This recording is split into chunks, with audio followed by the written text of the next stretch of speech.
that's dedication to his fans, man. He has a fan base even now. G5G, Gerald's Bear, Teddy Bears. I mean, he has a bunch of young ladies and some guys, man, who know Diddy, who really love him like that, man. Right. When y'all get a chance, play the song "Sweeter" and just put yourself in that place, and I promise you, you'll feel what I'm telling you. So how many songs were actually on that album? In my songs, 13. 13. Because like me, like most people, they're probably I took the single, which is in my song, which is an amazing record. And I want to ask you this: did you see a change in Gerald while he was working on that particular album, as you saw him shifting? Because that album was probably the deepest record, the deepest songs that, to me, that he wrote, especially that in my song. Did you see any change in him? That's funny, man. You pretty good at this, dude. Yeah, I gotta take a shot, man. I gotta take a shot. Yeah, see, Gerald. Wow, that's kind of deep.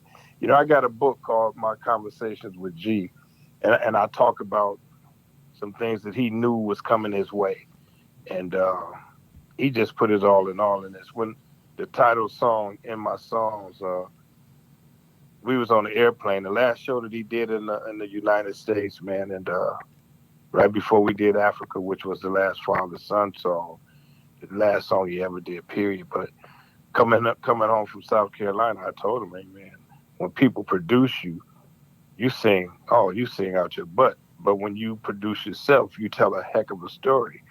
I said, when you can get both, when you can get that mixture of both, then they got to put Marvin Gaye and Luther and Teddy away and talk about the teddy bear. And he just looked at me and said, how many songs have you written? How many hits you got? Right. And we just laughed. We just laughed. But that was on the Tuesday. On Thursday, it's like yesterday, man. It was raining like crazy. He said, "Hey, man, I want you to listen to something." Now, normally when he got something for when he did a little song or something, and he just want to bless my ears, he said, "Hey, man, I got something. Check it out." But this time he said, "I want you to listen.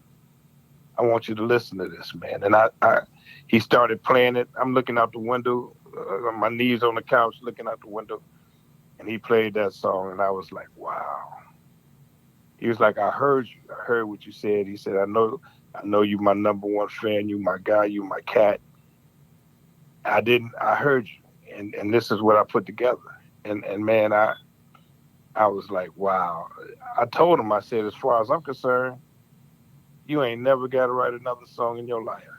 And then we both said, yeah, but don't let Vert hear it. Don't let Vert hear it because Eddie want to put orchestra on it, the strings, Right. get some horn. And the song was perfect the way it was. I Right. would have really loved to see him and Tony Nicholas just do a piano and a little rhythm guitar or keyboard and just sing the heck out of that song. But we never got a chance to Right, and, see and, that. and that's an amazing record, and it kind of, I think Gerald told the story. He said he played "Baby Hold On to Me" to his dad, and his dad said, "That's a great song, but you're missing something." He said, "What? Me? Let me get on that record." Look, Eddie said, "Ain't no fool. That's a hit record." Yeah, well, I think that's a true statement that you said, and I think Eddie would have said something like that, and he didn't always know the hit records. He didn't. He got lucky sometime. I think he had a good ear. I think Vert had a good ear, but he always wanted to push his sons and to challenge them to be greater. And sometimes when you seek greatness, you miss a step or two. So Right. and shouts out to, hey, look, it's hard. It's hard. And you're a father. It's hard being the dad and then to be a dad with somebody that's following your